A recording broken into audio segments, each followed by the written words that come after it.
Broker family, welcome to today's sales rally. My name is Brendan McKay. I'm the president of Broker Advocacy over here at AIME. I'm also the broker owner of McKay Mortgage Company.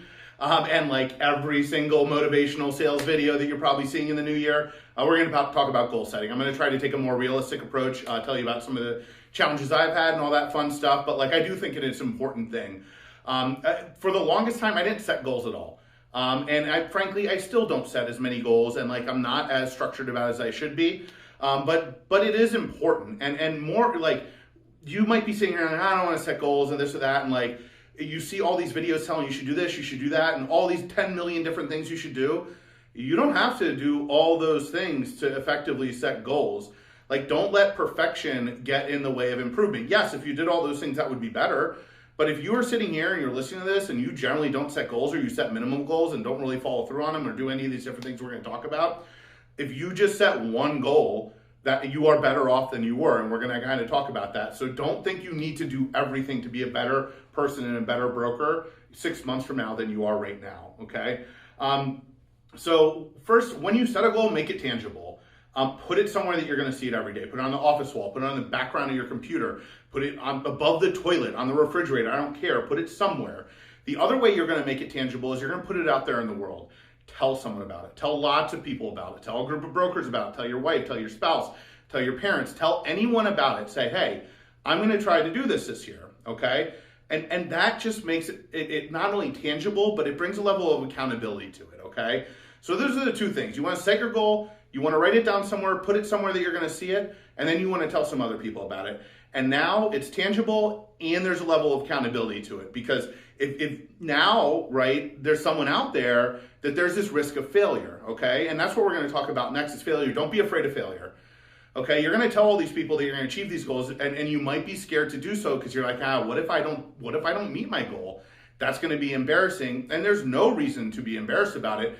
The people that never fail never try to do shit, okay? So remember that. You can sit here and you can never ever set any goals and never ever fail, but it's very unlikely you're going to do anything worth doing. Doing stuff worth doing is hard, and failure is simply part of the deal, and that's okay. All the people that do awesome, great things have failed a million times, and you can ask them about it. So you don't want to plan on failing, but don't be embarrassed if you do, okay? Like, if you do fail, reflect on it, think of the reasons why you didn't get there, and then fix it. And be better. You may have failed at your goal, but you're not a failure. That doesn't make you a failure. You are, if you set a goal and you do not make it, and then you sit there and reflect on the reasons you didn't make it and improve those, fix those, and try it again, even if you don't get it the second time, at the end of the first failure of the goal, you are a better person, you're a better originator, you're just better than you were before. You might not have met your goal, but you've improved.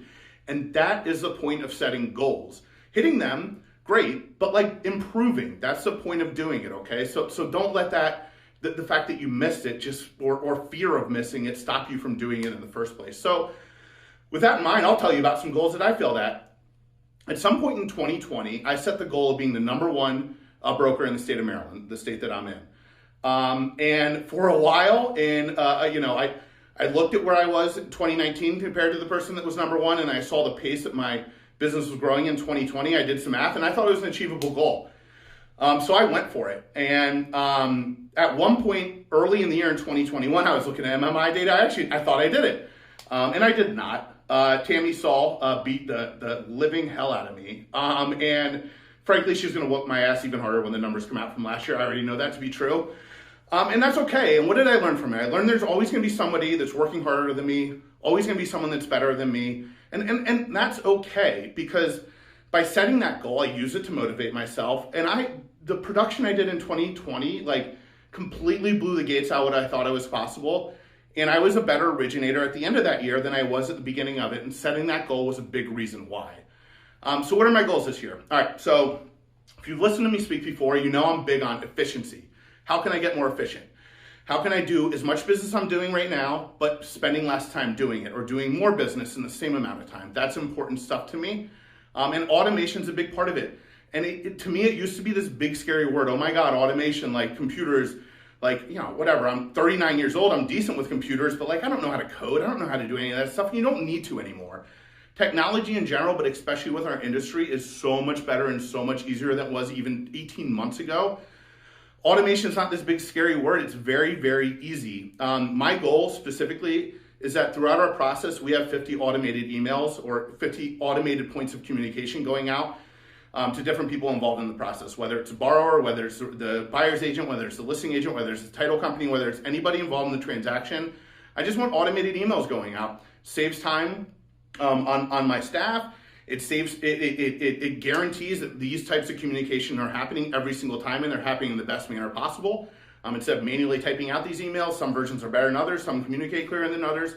We're using the perfect version every single time. So that's the goal, is to have those, and the ones I'm going to add, I think we're doing a pretty good job with buyer's agents right now. We need more with client communication, but like Nate Davis at Fuse, he talked about when their system recognizes that an FHA appraisal was ordered, an email goes out to the listing agent, not only telling him expect a phone call, but here are the requirements on an FHA appraisal. Make sure the water's on, make sure the lights are on, all this different stuff. Because one time he had an agent say, oh, well, it came back and the water was on, but nobody told me that it had to be on. Now, you might be hearing that and be like, oh my God, like, how does the agent not know that?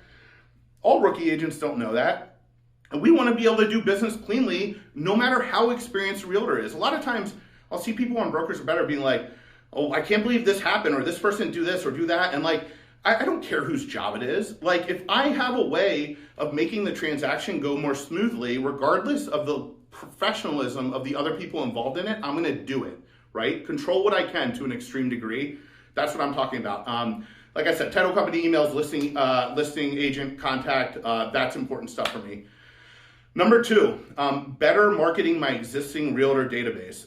So I'm really proud of the work that I've done in the last 2 years in marketing to my existing client database and successfully turning us from what's a refinance shop to a purchase shop. We went from 2020, we were 18% purchases, and in 2021, we were 45% purchases. I'm super, super proud of that. And now I have not only a database of past clients, I have a database of all the realtors that were involved in these transactions, and I'm gonna start marketing to them. Am I gonna sell them? I'm gonna be like, hey, give me loans, a little of that, but really, like, one thing I'm gonna do, I'm gonna start a monthly newsletter of just helpful underwriting tips. So like, I had an agent recently, like, worried about gift funds, and explained to them very simply the easiest way to do gift funds on a conventional transaction. Just have the funds wired directly to closing a couple days before. Don't need to get in bank statements, don't need to get any of that stuff. This is stuff that's super helpful to agents. So just informing them, like anything else that we do in our marketing, I'm just informing people first, and then knowing that they're gonna think of me and come back to me later. So doing lots of stuff like that, and just anything to stay top of mind. So those are my 2 goals that I'm putting out there in the world. And I want to hear from you in the comments. What are your goals? Just make it tangible, get accountable right now. Leave a comment, tell me a goal that you have for this year. Tell everybody, and let's check up on each other. Make it, like I said, make it tangible. Happy New Year, broker family. I love all of you. We're going to kick all sorts of ass this year. Brokers Are Better. I'm out. Later, guys.